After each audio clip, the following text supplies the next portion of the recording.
Shalom Ubrajot, paz y bendiciones. Que el Altísimo Todopoderoso les bendiga y les guarde en el nombre y méritos del Mesías Yeshua.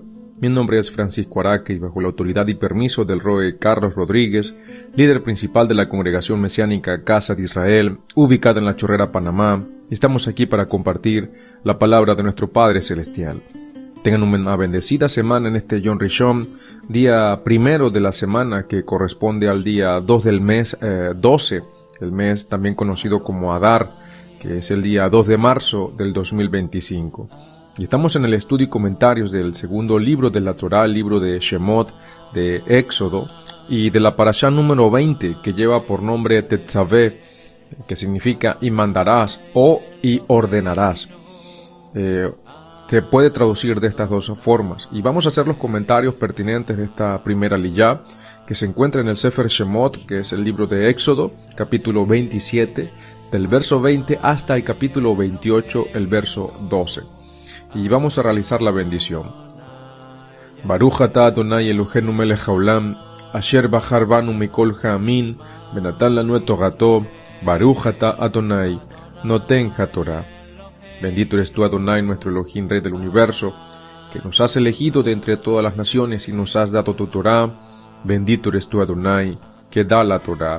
Amén de amén. Les darás además instrucciones a los israelitas de que traigan aceite puro de olivas machacadas para el alumbrado, para encender lámparas regularmente. A Aarón y sus hijos las pondrán en la carpa de reunión, fuera de la cortina que está sobre el arca de la alianza, para que ardan de la tarde a la mañana delante de Adonai. Será un deber de los israelitas para todos los tiempos, por los siglos. Traerás a tu hermano Aarón con sus hijos de entre los israelitas, para que me sirvan de coanín, de sacerdotes, a Aarón, Nadab y Abijú, Eleazar e Itamar, los hijos de Aarón. Haz vestiduras sagradas para tu hermano Aarón, para dignidad y ornamento. Después darás instrucciones a todos los que tengan habilidad, a quienes yo haya concedido el don de habilidades, para que confeccionen las vestiduras de Aarón, para consagrarla a mi servicio como sacerdote. Estas son las vestiduras sagradas que habrán de hacer: un pectoral, un efod, un vestido, una túnica con flecos, un turbante y un cinturón. Harán esas vestiduras sagradas para tu hermano Aarón y sus hijos, para que me rindan servicio sacerdotal. Ellos pues recibirán el oro, las telas azules, púrpuras y escarlatas y el lino fino. Harán el efod de oro, de tela de azul, púrpura y escarlata, y de lino fino torcido, elaborado con diseños. Tendrá 2 hombreras pegadas y se pegarán a los 2 extremos, y la banda decorada que hay sobre él se hará como él, en una sola pieza con él, de oro, de tela de azul, púrpura y escarlata, y de lino fino torcido. Luego toma 2 piedras de ónice y graba sobre ellas los nombres de los hijos de Israel, 6 de sus nombres en una piedra, los nombres de los otros 6 en la otra piedra, en el orden de su nacimiento. Sobre las 2 piedras harás grabaduras de sello, obra de tallador en piedra, con los nombres de los hijos de Israel, después de montarlas en monturas de oro. Fija las 2 piedras a las hombreras del efod como piedras de recuerdo de los hijos de Israel, cuyos nombres llevará a Aarón sobre sus 2 hombreras como memorial delante de Adonai. Baruch atah Adonai, Eloheinu melech haolam, asher natan lanu torat emet, bechayon lan atah betocheinu, Baruch atah Adonai, noten haTorah. Bendito eres tú, Adonai, nuestro Elohim, Rey del universo, que nos has dado la Torah de verdad y que implantaste vida eterna dentro de nosotros. Bendito eres tú, Adonai, que da la Torah. Amén, ve amén. Amada familia, la parashá Tetzavé recibe su nombre de la palabra hebrea Tetzavé, que proviene de la raíz tzavá, que significa ordenar o mandar. Este término está estrechamente relacionado con la palabra mitzvah, que significa mandamiento o precepto. Y en este contexto, la parashá indica que Elohim ha ordenado a Moshe acerca de, primero, el aceite para la menorá y la consagración de Aarón y los hijos de este como sacerdotes, como Kohanim. Y vemos en los primeros versos de esta aliyá, que es en el capítulo 27, versos 20 y 21, que dice: les darás además instrucciones a los israelitas de que te traigan aceite puro de olivas machacadas para el alumbrado, para encender lámparas regularmente. Y Aarón y sus hijos las pondrán en la carpa de reunión, fuera de la cortina que está sobre el arca de la alianza, para que ardan de la tarde a la mañana delante de Adonai. Será un deber de los israelitas para todos los tiempos, por los siglos. Y este mandamiento habla sobre el aceite puro de olivas machacadas, que se usaba para mantener encendida la menorá en el Mishkan, en la carpa de reunión en el desierto. La pureza del aceite indica la importancia de la santidad y también el refinamiento en el servicio a Elohim. La menorá simboliza la luz de la sabiduría y la Torá, que debe mantenerse encendida de generación en generación. En hebreo tenemos la palabra shemen. Shemen significa aceite, pero en este contexto se especifica que dice sahit zach, que denota aceite puro de la primera prensión, lo primero que sale de la prensa. También tenemos la frase leha'alot ner tamid, que significa para encender una lámpara regularmente. Tamid denota constancia, lo que implica un servicio continuo ante Elohim. El aceite debía provenir de olivas machacadas, no molidas, para evitar impurezas, y este es un símbolo del refinamiento espiritual. Así como el aceite se obtiene con presión, también el alma se purifica a través de las pruebas. El Ner Tamid significa lámpara perpetua. Se refiere a la constante iluminación de la menorá en el Mishkan y después en el Bet HaMikdash, en el templo construido por el rey Salomón. Aunque se podría decir que se apagaban varias de sus lámparas para la limpieza, para el mantenimiento diario, la idea de su continuidad espiritual permanecía. Hoy muchas sinagogas mantienen un Ner Tamid, incluso congregaciones mesiánicas también tienen un Ner Tamid, una luz perpetua colocada sobre el Aron HaKodesh, es decir, donde se guardan los rollos de Torá. Y este símbolo recuerda la presencia de Elohim, la luz de su sabiduría y el servicio del sacerdotal del pasado. Aunque hoy no hay templo, esta luz sigue siendo un símbolo vivo de la tradición en el judaísmo y también en estas costumbres y tradiciones que hemos heredado de nuestros hermanos de casa de Judá para la exaltación de nuestro Padre. La menorá era el candelabro de 7 brazos ordenado por Adonai para iluminar el Mishkan y luego en el Bet HaMikdash, en el templo. Y su propósito era doble. Primero, simbolizar la presencia y la luz de Elohim en Israel. No era simplemente una fuente de luz física, sino un reflejo de la sabiduría y la revelación de Elohim a su pueblo. Y segundo, recordar la misión de Israel como luz para las naciones, Or Laumot. Como dice en Isaías y Yeshayahu, capítulo 42, verso 6, te he puesto por luz de las naciones, para que seas mi salvación hasta los confines de la tierra. La menorá también significa perfección y plenitud. El número 7 representa la creación y la plenitud divina. La Torá y la sabiduría divina es ejemplificada en estos 7 brazos que simbolizan las ramas del conocimiento de la Torá. Estos son interpretaciones simbólicas, espirituales de lo que puede significar la menorá. Ahora una pregunta, ¿es mandamiento tener una menorá en casa hoy en día? No hay un mandamiento en la Torá que ordene tener una menorá en nuestros hogares, en las congregaciones incluso. La menorá era parte del servicio en el templo y su uso estaba reservado para los Kohanim, para los sacerdotes. Sin embargo, algunas personas tienen una réplica, o nosotros como pueblo, el pueblo de Israel se ha acostumbrado a tener réplicas de la menorá en diferentes formas, en nuestros hogares, en las congregaciones, como recordatorio espiritual de la luz de Elohim y de la Torá. Es un símbolo perfecto de la fe, de la, vamos a decirlo de esta manera, de la religión bíblica, de la religión de nuestro pueblo, de la religión de nuestro Mesías, de la fe hebrea. La menorá es el símbolo perfecto de la representación de la fe hebrea, del monoteísmo hebreo.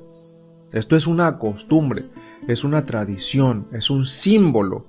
Sin embargo, debemos tener en cuenta que no es un mandamiento de la Torá tener menorot, esa es la palabra plural, menorot, menorá singular, menorot plural, tener menorot en nuestros hogares. Sin embargo, es parte de nuestra costumbre, parte de nuestras tradiciones que siempre van a reflejar nuestra fe monoteísta, nuestra fe hebrea en el Elohim, el único Elohim verdadero, el Elohim de Abraham, el Elohim de Isaac, el Elohim de Jacob, el Elohim de nuestro Mesías Yeshua. Así que debemos tener en cuenta que son símbolos, son representaciones, son tradiciones, pero que son parte de nuestro pueblo como tal, mas no es un mandamiento de la Torá. Si alguien, por ejemplo, decide encender la menorá en su hogar, decidimos hacerlo, la tradición es hacerlo con aceite de oliva, pero como se hacía también en el Mishkan, o con velas incluso. Se puede decir una bendición o pronunciar pasajes relacionados con la luz, por ejemplo, como lo dice en Proverbios 6:23, ¿sí? Kiner mitzvah betorah or, porque el mandamiento es una lámpara y la Torá es luz. No se debe confundir incluso la menorá con la Hanukkah, sí, recordemos, y siempre hay un debate. Muchos lamentablemente enseñan que la Hanukkah es la deformación de la menorá o es una corrupción del mandamiento. No, el mandamiento era para el templo. Incluso no hay un mandamiento que ordene colocar una Hanukkah en el templo. No, la menorá, el mandamiento era para el templo. La Hanukkah, que es específica para la festividad de Hanukkah y tiene 8 brazos más uno adicional, es un símbolo de un acontecimiento que sucedió en Israel. No es una corrupción, son cosas totalmente diferentes, pero hay que hacer esa salvedad porque muchas personas, lamentablemente, y muchos hermanos malinterpretan estas cosas y entonces piensan que la Hanukkah es algo corrupto. No, es un símbolo de una fiesta, de un acontecimiento, es una tradición, no tiene nada que ver con el mandamiento. Ahora, los símbolos espirituales, podemos decir que la menorá representa la luz de la Torá y la sabiduría, ¿sí? Que representa la iluminación del ser, del alma, a través de la enseñanza de nuestro Padre. La presencia también de Elohim en el Mishkan, en el templo. La menorá era un recordatorio de la presencia de Elohim en medio de su pueblo.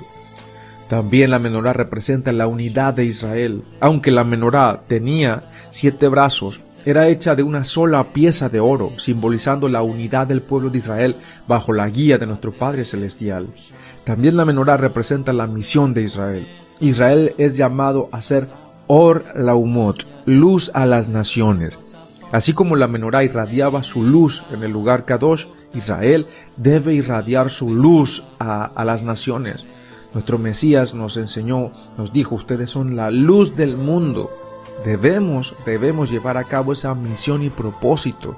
Hoy en día, nosotros como injertados en el pueblo de Israel, proveniente de las naciones, nuestra misión más grande es testificar de Yeshua, testificar de nuestro Mesías, testificar de la Torá, testificar de todo ello, porque de esa manera es la mejor forma, el propósito principal, la misión más encomiable de llevar esa luz a las naciones, enseñar la Torá y enseñar a Yeshua como el Mesías, que nuestro Mesías ya vino e hizo promesas, nos dio garantías. El Padre respaldó a nuestro Mesías y nos advirtió que vendría nuevamente y que debemos ser discípulos fieles, debemos de ser discípulos capaces, debemos de ser personas que reproduzcan sus talentos, llevando a cabo en lo poco o en lo mucho la misión de enseñar quién es el Mesías, el Rey de Israel y el Rey del mundo que vendrá y confiemos en el Padre que sea pronto y en nuestros días. La menorá tenía un propósito sagrado en el Mishkan y en el templo, y su luz simbolizaba la presencia de Elohim, la sabiduría de la Torá y la misión de Israel en el mundo. Aunque hoy no hay un mandamiento de tener menorá en casa, nosotros la usamos como un recordatorio espiritual. como un símbolo de todo ello, como el símbolo milenario de nuestra fe monoteísta. También el Ner Tamid sigue presente en las comunidades hebreas, recordándonos que la luz de Elohim nunca se apaga, y como creyentes también debemos ser portadores de esa luz a través de nuestras acciones y nuestra vida, conforme a la voluntad de Adonai. Dice el verso 1 del capítulo 28, «Traerás a tu hermano Aarón con sus hijos de entre los israelitas, para que me sirvan de Coanín, de sacerdotes, a Aarón, Nadab y Abijú, Eleazar e Itamar, los hijos de Aarón». Y este pasaje marca el establecimiento del sacerdocio en Israel. Aarón y sus hijos fueron escogidos para servir en el Mishkan, una elección que no solo se basó en una votación o logro personal, sino en el decreto divino, en el decreto de Adonai. La palabra Kohen o Cohen significa sacerdote, en tal caso servidor, porque su raíz sugiere servicio y mediación. Lesharet, dice en hebreo, Lesharet, significa servir, denotando que su rol era atender la presencia divina y servir de mediador entre el pueblo. El Ramban explica que Aarón fue elegido por su humildad y su disposición a unir a Israel. Los sabios enseñan que Aarón amaba la paz y buscaba reconciliar a las personas.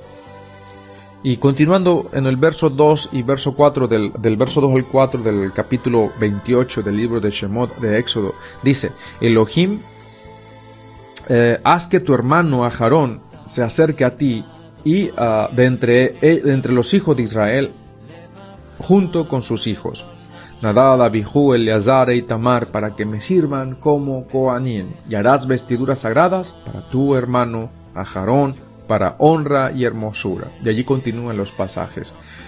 Nuestro Padre Celestial ordena la confección de las vestiduras sagradas para Aarón y para sus hijos, quienes ministrarían como sacerdotes, Kohanim, y estas vestiduras no eran simplemente atuendos, sino que tenían un profundo simbolismo espiritual y representaban la santidad del servicio en la carpa de reunión. Vamos a ver lo que significan estas vestiduras y vamos a mencionarlas. Por ejemplo, lo primero está el Hoshem. El Hoshem era el pectoral y llevaba 12 piedras con los nombres de las tribus de Israel. Representaba la justicia y la intercesión del Cohen Agadol, del sumo sacerdote por Israel. Segundo, el efod. Se usaba como un delantal sacerdotal, con 2 piedras de onix en los hombros. Simbolizaba el servicio y la carga del liderazgo. Estaba de tercero el meil, el manto. Era una prenda azul con campanas de oro y granadas en su borde. Representaba la proclamación y la adoración ante Elohim. Tenemos el ketonet, la túnica bordada, que era de lino fino, representando la pureza y la rectitud.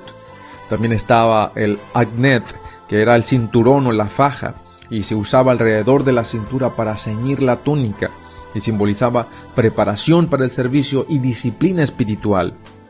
Y el misnefet, turbante, no mitra, turbante, cubría la cabeza del Cohen Agadol, y llevaba una placa de oro, que en hebreo se dice un tzitz, con la inscripción Kodesh le Adonai, santidad para Adonai.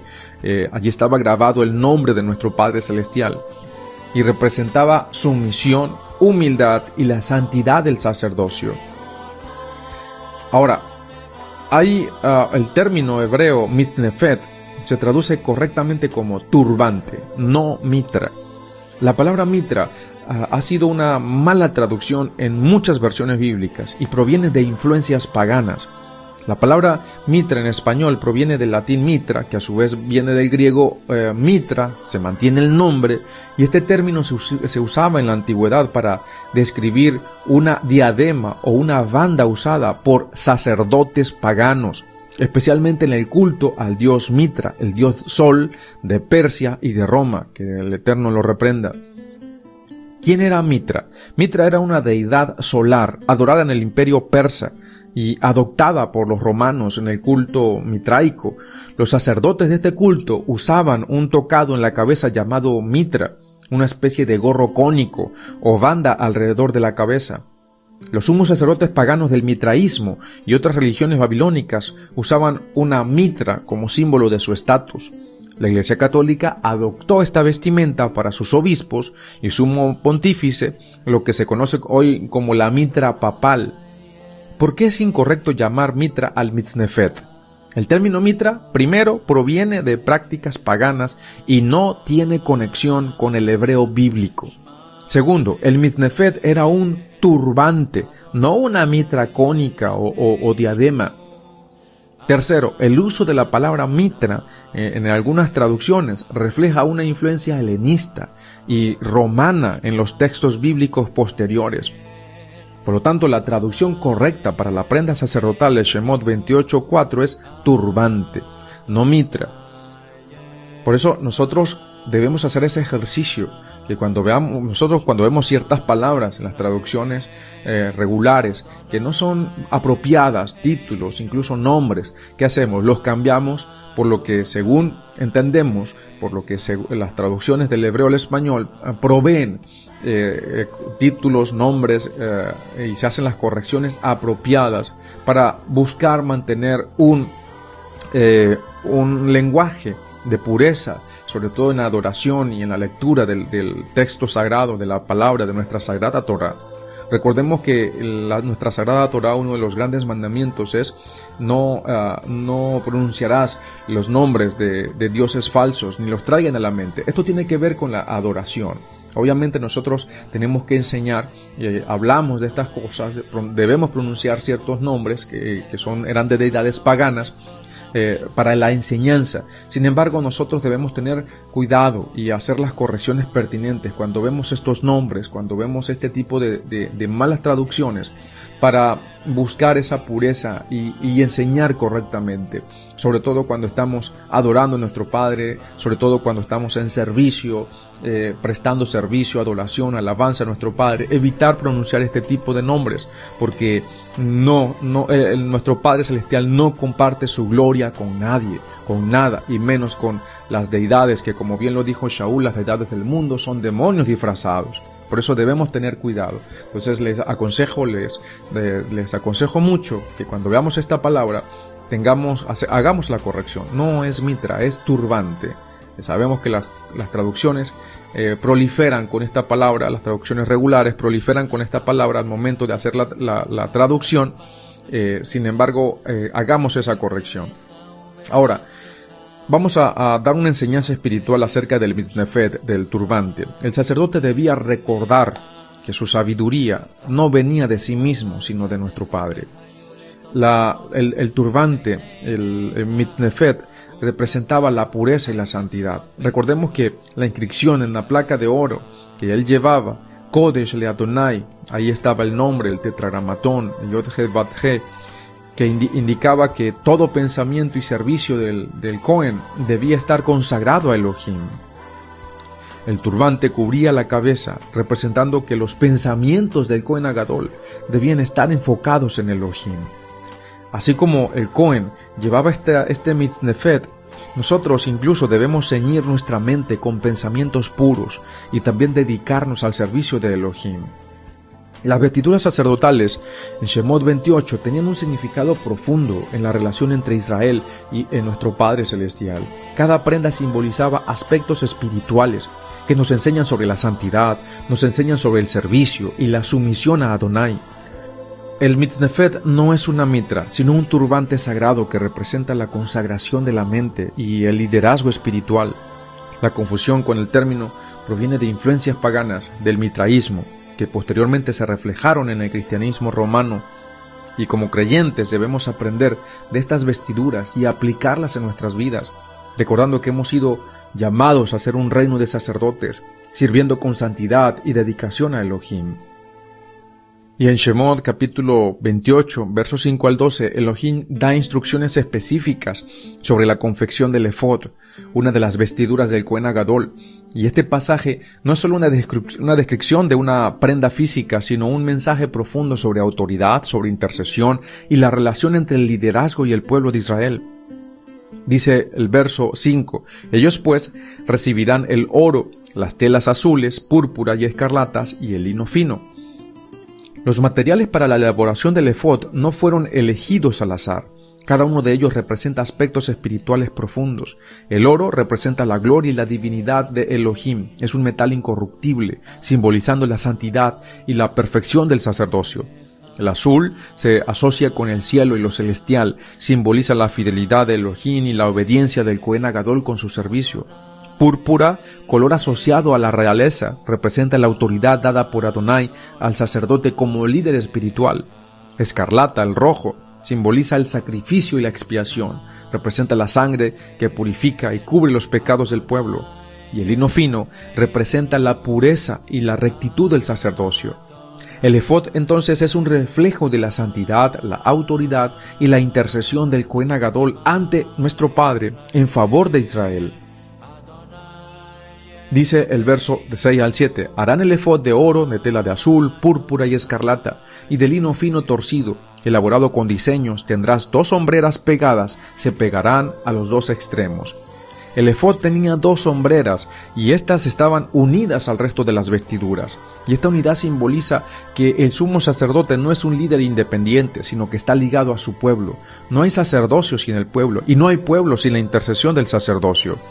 El hecho de que fuera elaborado con diseños intrincados nos recuerda que la obra de Adonai en nuestra vida no es simple ni al azar, sino está tejida con precisión y propósito. Así como el efod era diseñado con detalles exactos, así también nuestras vidas están tejidas con planes divinos. Dice el verso 8, y la banda decorada que hay sobre él se hará como él, en una sola pieza con él, de oro, de tela de azul, de púrpura y escarlata, y de lino fino torcido. La banda decorada representa el cinturón de la verdad y la justicia. En las Escrituras, ceñirse el cinturón simboliza preparación y consagración.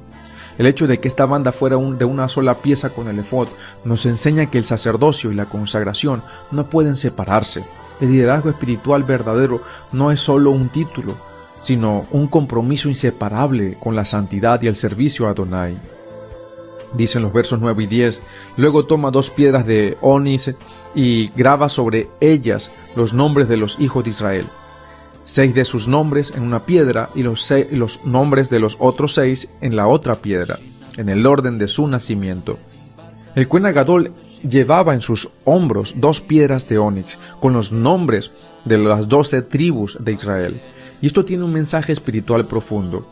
Primero, el liderazgo espiritual lleva el peso del pueblo.